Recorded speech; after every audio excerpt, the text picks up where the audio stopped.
Before starting lecture let me tell you something. లైఫ్లో ప్రపంచం మొత్తం మీకు అగెన్స్ట్గా ఉన్నా నో ప్రాబ్లం. బట్ మీరు ఎంతగానో ప్రేమించే ఆ ఒక్క పర్సన్ మీకు అగెన్స్ట్గా ఉంటే దట్స్ అ బిగ్ ప్రాబ్లం.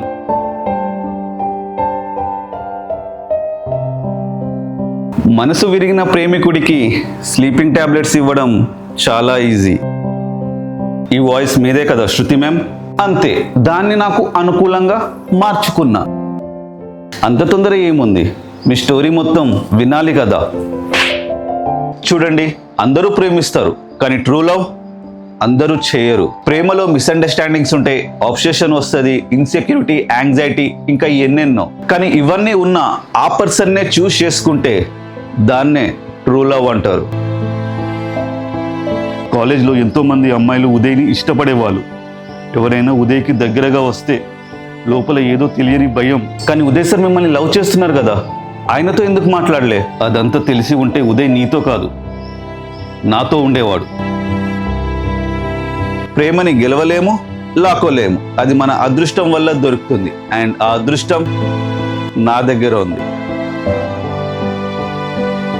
ఎప్పుడైతే మీ ఇద్దరు ప్యాచప్ అయ్యారని తెలిసిందో నాకు చాలా కోపం వచ్చింది. అప్పుడే డిసైడ్ అయ్యా, నాకు ఇంతకన్నా మంచి అవకాశం దొరకదు మీ ఇద్దరిని విడగొట్టాలి అని. ప్రేమని ఎక్స్ప్రెస్ చేయడమే ప్రేమ కాదు, ప్రేమలో సాక్రిఫైస్ కూడా ఉంటుంది. I swear I don't say anything. మీ మనసులో శృతి మేంకి 1% లవ్ ఉన్నా, మీరు తనతోనే వెళ్ళిపోవాలనుకున్నా, నాకు మీ మీద ఉన్న ప్రేమ ఎప్పటికీ తగ్గదు. శృతి, నాకు తెలుసు ఇదంతా నువ్వు నీ ప్రేమను పొందడానికి చేసావు. కానీ నువ్వు ఎంచుకున్న దారింది చూడు, అది డిస్గస్టింగ్. లిజన్, నా పాస్ట్ అంతే, కానీ నా ప్రెజెంట్, నా ఫ్యూచర్ ఓన్లీ నా వర్ష.